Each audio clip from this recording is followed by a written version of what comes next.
On Friday, November 22nd, 1963, President John F. Kennedy was publicly assassinated while sitting in a car along a motorcade through Dallas, Texas. He was hit by 2 bullets, the second being the fatal shot. Governor John B. Connally Jr. was also shot in the incident, but survived. In total, there were 3 shots fired. The horrifying murder was filmed by only 2 people along the motorcade. One was a man named Abraham Zapruder. His film would become essential in the investigation because investigators could get a frame-by-frame analysis. The shooting occurred from a 6th-floor window of the Texas School Book Depository. The man officially ruled as the gunman was Lee Harvey Oswald. 2 days later after the assassination, Oswald was murdered by a man named Jack Ruby at the police department.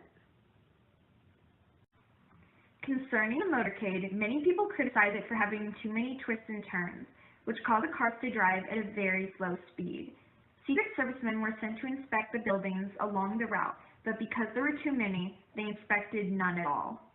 Lyndon B. Johnson was sworn in as president and created a commission to look into the death of JFK and Oswald. It was run by Earl Warren, a Supreme Court justice. They officially state that Lee Harvey Oswald was the shooter and the only shooter. But that doesn't stop people from creating their own theories with evidence and reason. There are lots of inconsistencies involving JFK's death, and here are a few. Many question why the local FBI did not inform the Secret Service about Oswald since he was under active surveillance by them. This is alarming due to the fact that Oswald worked at the Texas School Book Depository, a building along the motorcade route. Many also question why Jack Ruby killed Oswald. Some speculate it was to keep him quiet about a multiple gunman group. This sparks interest because, as you know, there are 3 total shots fired. The first one missed, the third went through Kennedy's head, but the second supposedly went through JFK's neck, then hit Governor Connally in the back, exited below his right nipple, went through his right wrist, and ended in his right thigh. This is the magic bullet theory. The magical bullet was found in the stretcher with Connally when driving to the hospital. Skepticists find it hard to believe that a bullet that went through multiple areas of the body could be in perfect condition. Using the film by Abraham Zapruder, investigators found that it was too fast for Oswald to have shot twice. This means if the magic bullet theory is untrue, there had to be 2 shooters. Governor Connally has stated that he believes a separate bullet hit him, not the same one that went through JFK.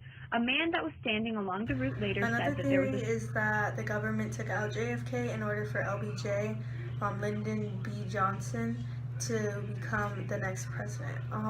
Johnson felt emasculated after being offered vice presidency after running against Kennedy in the Democratic National Convention in 1960. The formation of this theory is credited to and based on the statement of Madeline Brown.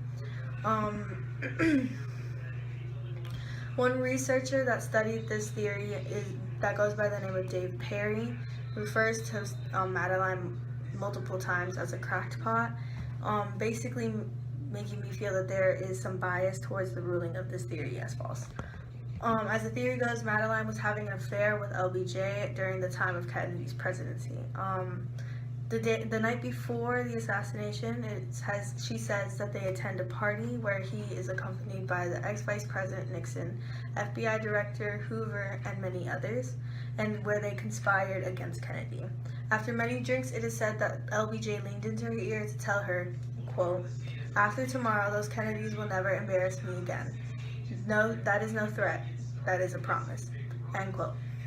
As the surface, many people that dislike LBJ took this news story and ran with it. The theory through the eyes of Dave Perry was a dead end due to the lack of evidence to prove any of the following happened. Another version of the same conspiracy is that the assassination was an inside job committed by the driver of the automobile that Kennedy was in. While the allegation was proven false due to the fact that the driver's hands were firmly placed on the steering wheel throughout the whole entire ride, proved by a recording taken during the assassination. A quote made by Richard Nixon, ex-vice president, stated, quote, "Lyndon and I both wanted to be president. The only difference, I wouldn't kill for it." End quote. While this was a popular conspiracy, Sean Cunningham, a history professor in Texas Tech much like the past researcher Dave Perry said no evidence supported. The final, and perhaps most serious conspiracy theory, would be that JFK was killed by communists, who were looking to launch an initial attack on American society. This theory largely surfaced after the release of 2,800 documents, which were attached to the shooting. This theory holds much historical proof due to the coinciding rise of confidence in Communist China, due to their Soviet ally giving them weapons. This assassination also happened remarkably close to the Bay of Pigs incident and the construction of the Berlin Wall. This theory is largely based around the fact that Oswald had spent a week in Mexico City 2 months before the shooting, where he supposedly got the instructions to kill the president. Oswald also left the United States to live in the Soviet Union for 2.5 years, and being celebrated as an American defect before returning, after his celibacy faded. After Kennedy's assassination, the country was in a difficult place in our history because of the continued crisis of how we should deal with the threat of communism. During his presidency, the Berlin Wall was first put up, showing the divide between communism and capitalism being manifested through a physical barrier. Not only did this create an issue between the west and east side of Berlin, but it also showed increasing tensions between the United States and the USSR. In addition, there was growing tension in Cuba after the failure of the Bay of Pigs. The Cuban population began to plan a revolt against Fidel Castro, which continued to be a sword to the American government as they worried over whether or not to interfere. Furthermore, Communist China was becoming increasingly self-confident and aggressive, which led them to split with their Soviet mentor and begin developing their own nuclear weapons. This created an issue for the U.S. because they now had to focus on two different entities. My personal beliefs behind JFK's assassination is there is no conspiracy. I think it was Lee Harvey Oswald. I think he was a radical communist and he was trying to gain recognition for his cause, or maybe just himself.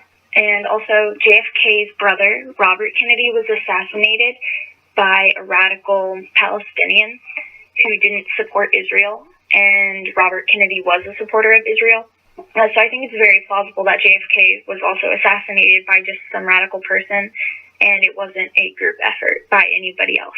My belief in after studying this is that there's definitely more to be looked into in the shooting of JFK. There's definitely something being covered up, whether it be the government and, from my prior knowledge, the Illuminati, but it's just a little bit fishy about how he died, and I'm skeptical. In my opinion, it's very evident that there was some sort of conspiracy going on with JFK's murder, especially the fact that they found evidence of a possible bullet hitting the sidewalk, and even the governor thought that he was hit by a different gunman, a different bullet than JFK was. Makes it seem to me that there definitely was a second shooter, and so the government or someone, I don't know who, but definitely someone is not telling the truth to us, and this conspiracy can be delved into deeper. I learned a lot of things doing this project.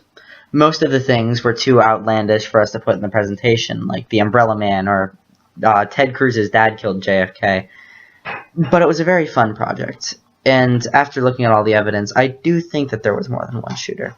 I don't think anyone was linked to it, though.